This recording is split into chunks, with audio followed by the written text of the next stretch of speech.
Good morning everyone. Minsan sa buhay natin ay nakakagawa tayo ng mga bagay na hindi natin ninais at ayaw natin sanang magkasakit sa kapwa natin.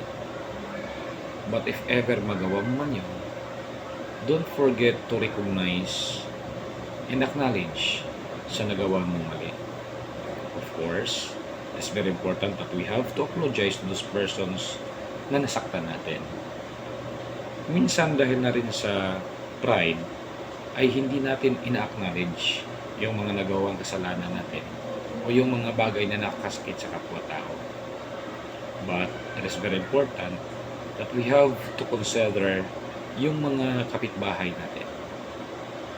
Don't forget that if you want to go somewhere, lagi tayong makipag-coordinate and respect, and of course, obey the rules.